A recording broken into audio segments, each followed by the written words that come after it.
Roger, thanks for dropping by. A kitchen time sort of session.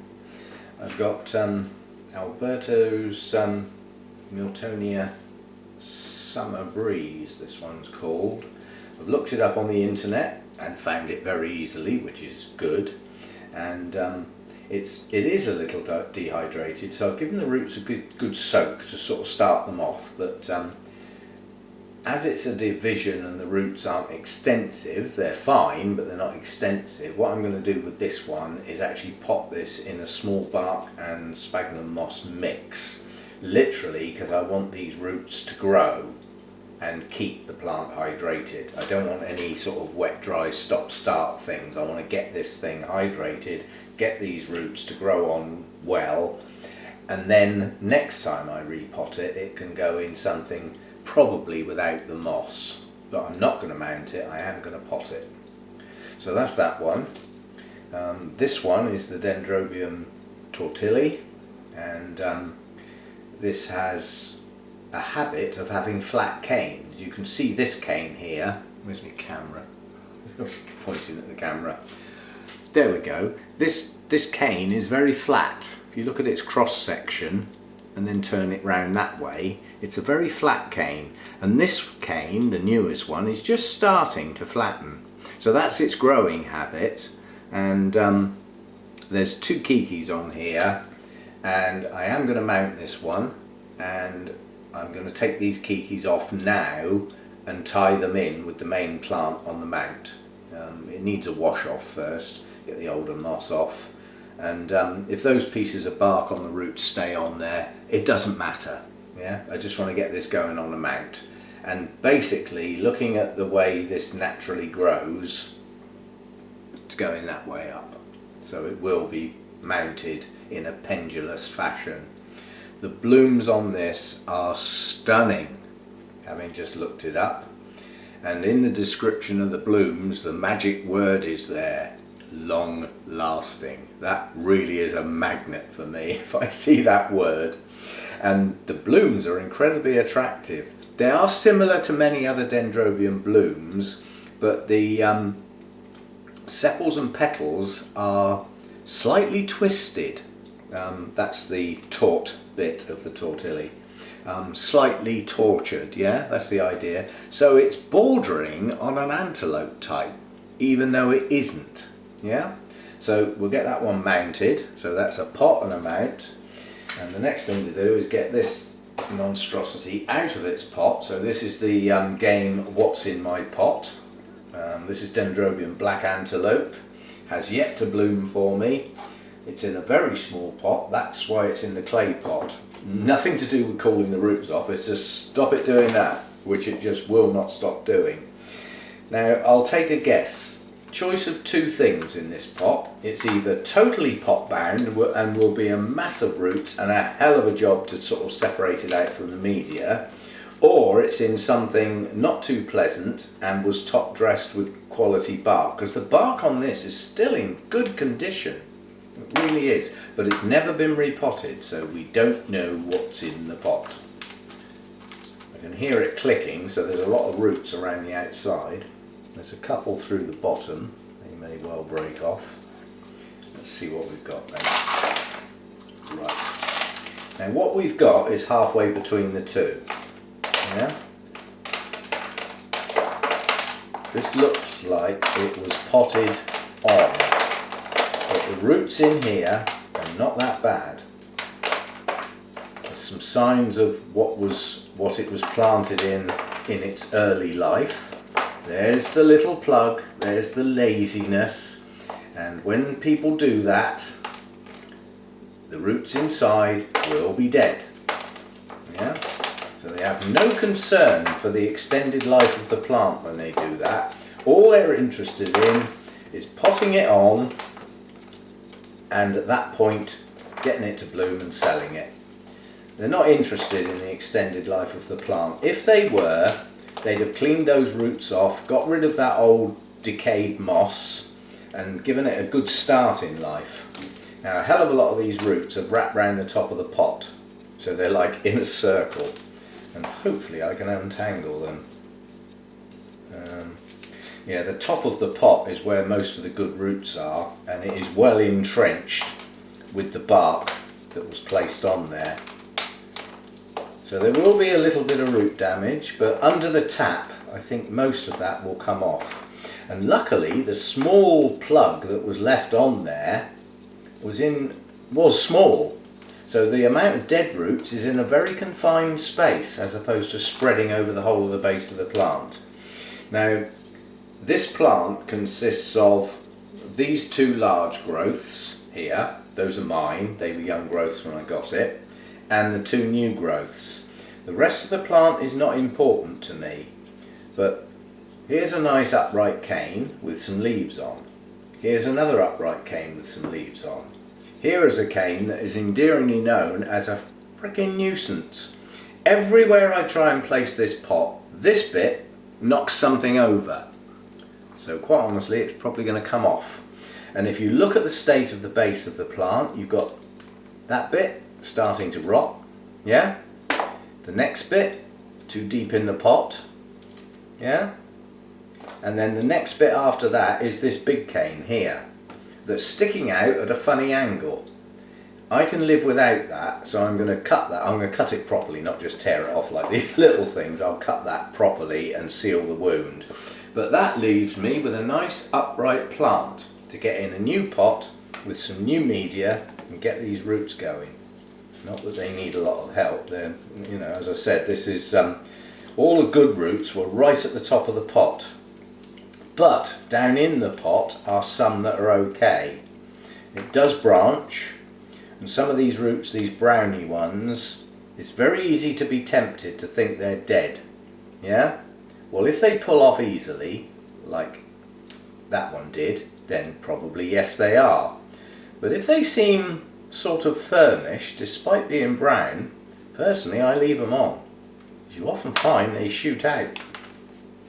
And then you would have removed what are viable roots or potentially viable roots. So yeah, so we'll give that one a little bit of a clean up. That's quite a nice root system. I've had a lot worse than that and plants have pulled on, so I see no reason why this shouldn't continue growing. Not bad at all. So that that's going to go in a pot. It's an antelope type, so it's more of an upright grower. And you can see by the nature of its growth, it tends to shoot skywards, bolt upright, nice and compact, apart from that odd one sticking out sideways, you're coming off. So, yeah, right, I'll have a bit of a clean up and clean the plants off under the sink, and then we'll come back with some media and some pots and stuff, and a mount in one case, and get going. Okay, first job, Miltonia, that's going in a pot. That's small bark. And as I said, I'm going to mix in some sphagnum with that because I want these roots to get going as a priority rather than it living in a pot that it can stay in for any length of time. If a root system is really active and growing like mad, it's very difficult to set a plant back by repotting it. Yeah? That might sound a little bit dramatic, but you know, after a long time of playing around with these sorts of things, the best time in the world to repot an orchid is when the roots are going mad. As long as you don't damage them, obviously, you know, you need to go careful, but it really is the least setback you can possibly do. I mean, I've got a comment that I'll have to deal with in the morning when I deal with my comments about bifoliate cattleyas, and they seem to respond badly to repotting. Well, in my experience, they respond worse than other types of cattleyas, or the Lalias, or some of the other alliance. They really do. What the trait is that does that, I really don't know. But the way round it is to wait till you've got a root system that's going mad. The only exception is obviously if your media's crap. Sorry, not too clever. Got to watch me words with YouTube. It'll find that one. It's very clever, YouTube. Might even give me a semi-strike like it did when I had a go about football. Didn't like that at all. Obviously football fans in the office, or those that do the algorithm. Right, it's highly unlikely that this is going to be stable when I've potted it, which is why I've got a couple of stakes and my raffia to hand, because I may well need to tie this into the pot. Worst thing you can do when you repot is have a wobbly plant. It really will stop the roots taking off. Needs to be firm without being all squashed in and compacted so bad that the air's shut out. You still need to be able to have some air around the roots. And obviously they need to be able to grow. Well, that was bad judgment on my part. I normally have too much, but in this case I've got too little. But I'm just going to press that down. I always press down around the edges, that way I'm not hitting the roots. And by pressing down around the edges, you're forcing the media gently into the middle without actually snapping all the root tips off. Now, quite honestly, if that's not absolutely firm, but if I can just press these sides down a little bit more, I think it will be, because I'd rather not stake it. No, it's going to need staking. Right, what I'm going to do now is, most of these root tips are in the media that's got the moss in it, which is what I'm after. The media around the base of the plant doesn't need moss. That's not where the roots are. So I'm just going to use bark to top it up. And that's more for support than anything. There's a few roots will be in that bark, but not too many. And as the root tips are active at the moment, they're going to shoot down into the pot anyway. Now that won't have made any difference to whether it's stable or not, putting that bark on the top. It's still wobbly, so I will have to stake it. Now if you're going to stake a plant that's got a new growth with new roots pushing out, the last thing you want to do is push your stake straight down through where those new roots are. The best part of the plant to actually stake and tie is the older part, because there's less roots. Well, that actually went in nice and firm. Did you hear it scrunch? Good stuff. And then just a quick tie around that one bulb is all I need. I'm not doing a knots video. You've seen all the knots. You've seen me do that double loop. I'm doing it again. Don't look up the other video. So that just secures my tie to the stake, which is quite firm. And then I can just go round that bulb, that's the older bulb, not the new one, gently but firmly, yeah? And the fact that it's raffia, I can go round twice. And just make sure I've got a reasonable hold on the older part of the plant. And that is so firmly joined to the new growth sticking out that by securing the older part of the plant, the new part of the plant is automatically secure. Yeah, because it's joined to it. Right, so that's that one done. That will need a good water. I must keep these roots hydrated because they, the plant has dehydrated slightly, but not much. Very pleased. Yep, that older part's nice and firm. And now all those new roots on the newer growth can get straight down into what will be a relatively moist media for now. I may change my mind in 6 months or in the spring or whenever, but for the moment that will do that plant nicely. Right, mounting next. Okay, I'm out digging around in the shed looking at what bits of bark and stuff that I've got out there, and I sort of made a snap decision. I'm not going to use any other bark from now on apart from cork bark, and quite a few of the pieces of cork bark I've had a very long time. Some have been used and perhaps a plant was lost or moved somewhere else, and quite a bit of my cork bark is starting to go soft, and it shouldn't be. It should have some give in it, but it shouldn't be like crumbly that you can break pieces off really easily. That means it's breaking down. So I've made a decision that I'm only going to use cork bark from now on. It lasts the longest by far. Now I'm on about bark, not wood. If you actually use pieces of wood, they can last probably longer than the cork bark. But you need to go careful what wood you choose. And having had some problems with some of mine, I'm sticking to the cork bark. And as a consequence of that, the fact that I'm not broke anymore as far as my orchid hobby is concerned, I do have a little bit of extra. The next time I go to Burnham's, I'm going to replace the cork bark that I've got unless it's really good, and just get some new, because for the cost, the outlay, it's not worth the risk of putting a plant on a piece of bark that's starting to go, and then obviously once a plant's on there it's going to get wet, dry, and if it was starting to go in the first place it's going to go a lot quicker. And once the wood, bark, whatever you mount your orchids on starts to go, it'll take your plant with it, it'll take the roots out. So I want this one upside down so that it's pendulous, so I've decided it's going to go about there, the base of the plant. And these roots are going to twist round nicely so that they're on the mount rather than stick up in the air, because they're flexible. So I can twist them round here and get them to attach if they extend and branch out. So that's my theory. I'm going to tie this piece on and not worry about the kikis yet. I'm going to get the main plant sorted out. The kikis can just strap on later, because they'll only need one turn to hold them in place. So I'm going to get quite a lot of this because the bark itself is quite wide, and the fact that I've got to do this plant followed by the kikis, I may need to go round a few times. I'd rather have too much than too little. Right, so we tie the main plant on first with the infamous slip knot. Do you know, one day I'm going to try and tie that and get it wrong and look a complete clown. Okay, and that's my slip knot with a good extension because I need to tie onto something a bit later on. So that's now going to go over the mount and find a good place to grab hold of that plant before I do anything else. That way I've got a hand free because I'm not trying to hold the plant in place. Yeah, the first loop will do that.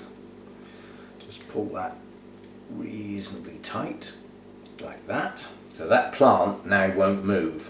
I'm treading on the other end of the... That was a long piece, wasn't it?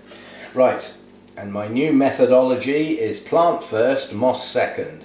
And then if the moss starts to break down, it's a hell of a lot easier to take off when it's sitting on top of the roots and not underneath, because then you disturb your roots trying to unmount things.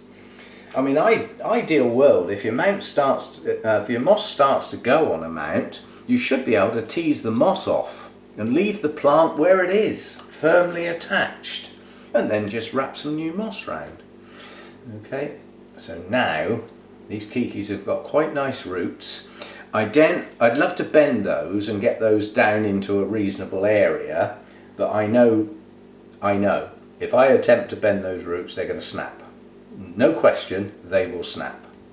So I'm just going to place those on the top and then put a little bit more moss on top of those. Now I know that means they're sitting on top of the moss, but I haven't really got a lot of choice with these. They're not going to get a lot on top of them because I want the roots to branch and burrow and get into the media.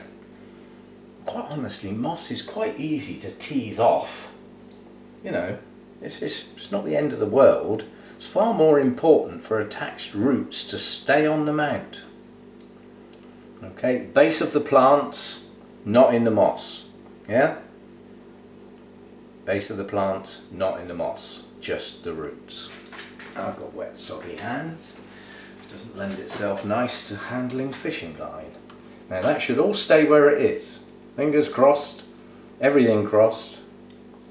Just across the base of the kikis. That holds the actual kiki in place, and then we can start thinking about holding the moss in place.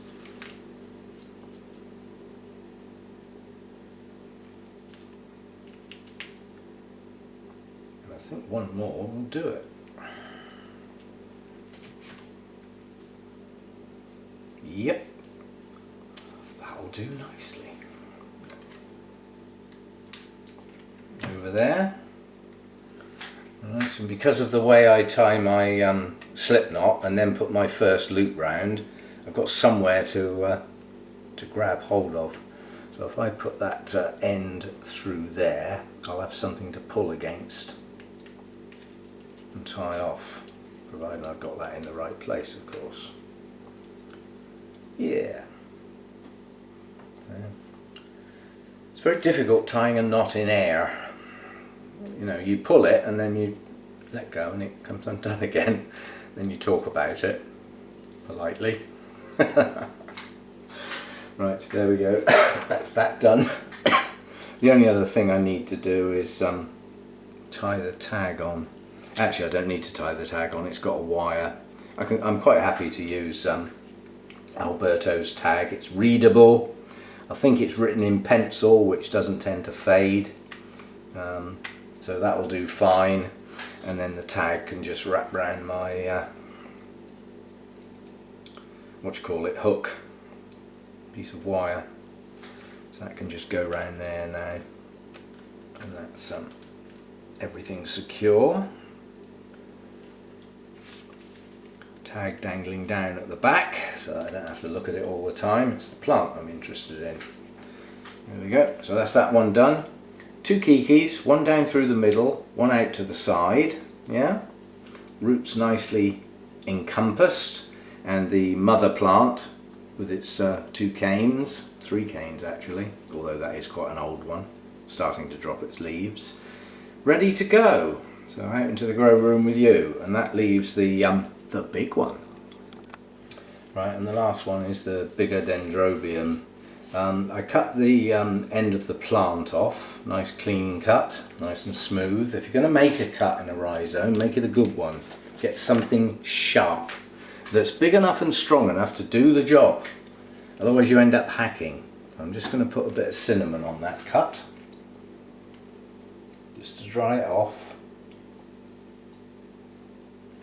And with this one, the only roots I took off were the roots in the area where that old sphagnum plug was. It wasn't so much taking them off, they fell off because they were gone. But what's left is either very viable or semi-viable. What do I mean by semi-viable? They look brown, yeah? But those are just older roots. They're not dead. If you press them, they're firm. They're not squidgy, they're firm roots. So that's a natural discoloration. There may be a couple of dead ones in amongst there, but I'm not faffing around on the grounds I'll probably damage some of the good ones. And having taken that back bit off, I've now got a really good, strong, upright plant with 2 older canes, the shorter ones, 2 good strong growths from last year, and 2 good strong growths growing on from this year. These 2 need to get on and bloom. There's no way that plant's not blooming size, but so far it's a non-bloomer. Now this is going in medium bark. The logic is that I don't want to change it too much from what it was in, and that's the sort of bark it was in. Now I would like the next size down, but I haven't got that one, so the next size down that I've got is actually tiny and I would never get the roots in. But there's an awful lot of dendrobiums really like to be tight in the pot. They really do. It's the roots grow better when they've got hardly anywhere to go. I know that sounds daft, but it works. It really does. If you put a dendrobium in a giant pot, you'll find that the roots will extend outwards, but you won't get anywhere near as many, and you'll probably not get as many branches on those roots as well. They'll just extend and then just sit there near the edge of the pot. Now I've got a great gaping cavern in the middle of here, which is where the old plug was and the roots were taken off. Now obviously I don't want a huge hollow under the pot, so I'm doing that bit next, making sure I've worked plenty into there. And then it's just a matter of teasing the bark in between the roots, preferably not too hard or they will snap. They're relatively flexible, but they're not you know, there's a limit to how much they'll bend before they snap. So that's the back of the plant done. You don't need to worry any more about round there, because the chances of roots growing in that side of the pot are very slim. What I need to worry about is this part of the pot.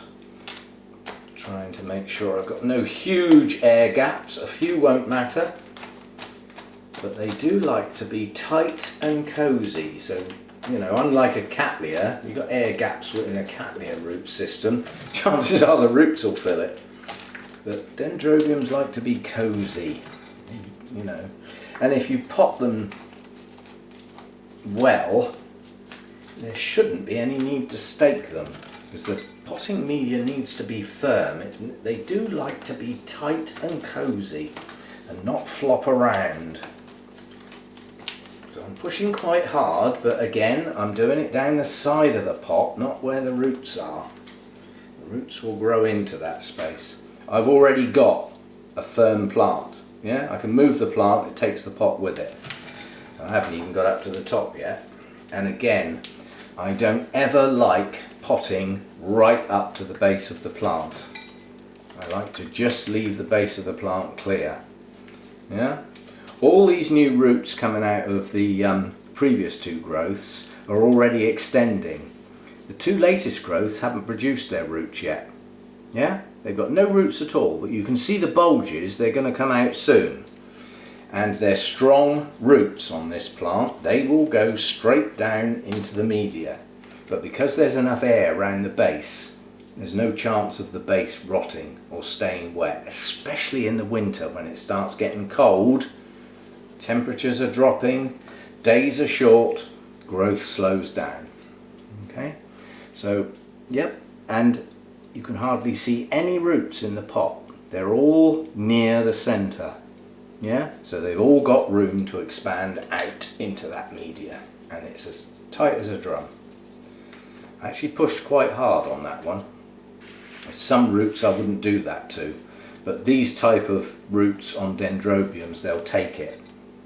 Might have broken the odd one or two, but it won't be many. So I can see a few gaps here that I can get a little bit into. They'll attach to that. Anything they touch, they'll attach to, including the pot. Oh, you can see a few round the back. Right. So there we go, that's that one done. That's black antelope, and there's nothing wrong with the label it's got, even though it's not mine, so it can keep that one. Just chuck that one in there. Oops, don't chuck it straight down on top of a root you can actually see. Right, so that's those three done. A little kitchen session. We haven't done one out here for a while. Totally different, all three of them. Bare bark, medium size in this case. Chunky bark would have been too airy. These roots need to touch. Looking at the way it was growing and attached in its previous pot, it likes to touch stuff. So the medium bark, I would say, was best for that. No moss, not necessary. This is going to go dry for several days in the winter before it gets watered again.